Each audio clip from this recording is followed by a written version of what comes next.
கர்த்தரை எப்பொழுது எனக்கு முன்பாக வைத்திருக்கிறேன், அவரின் வலது பாரிசத்தில் இருக்கிறபடியினால் நான் அசைக்கப்படுவதில்லை.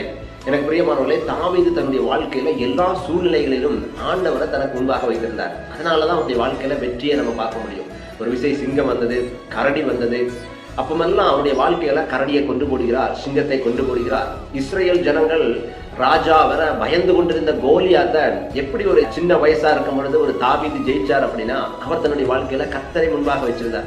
கர்த்தரை முன்பாக வச்சிருந்தனாலதான் அந்த கோலியாத்தினுடைய ரூபங்களும் கோலியாத்தினுடைய பெரிய பலமும் இவருக்கு பெருசா தோணல. கர்த்தர் தான் இவருக்கு பெருசா தோணுதாரு. கர்த்தரைய முன்னாடி நிற்கிறாரு, அதனால இந்த கோலியாத்து ஏமாத்திரம். கர்த்தரைய முன்னாடி இருக்கிறாரு, இந்த சூழ்நிலைகள் ஏமாத்திரம். எனக்கு பிரியமானவர்களே, இன்னைக்கு கர்த்தரை உங்களுக்கு முன்பாக நீங்க வைப்பீர்கள் என்றால் உங்களுடைய வாழ்க்கையில நீங்க அனைத்து காரியத்திலும் வெற்றி பெறுவீர்கள். எந்த காரியத்தையும் உங்களுக்கு முன்பாக வைக்காதீர்கள்.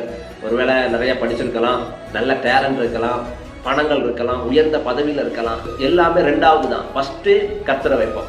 முதலாவது கர்த்தரை யார் தன்னுடைய வாழ்க்கையில வைக்கிறார்களோ அவர்களுடைய வாழ்க்கையில ஒரு நாளும் தோல்வி வருவதில்லை, அவர்கள் வெற்றி பெறுவார்கள். இன்னைக்கு உங்களுடைய வாழ்க்கையில நீங்க முன்பாக வைப்பது மனிதர்கள் அல்ல, உங்களுடைய எந்த காரியங்களும் அல்ல, ஆண்டவரை முன்பாக வைங்க. உங்களுடைய வாழ்க்கையில மிகப்பெரிய வெற்றியாக தருவார்.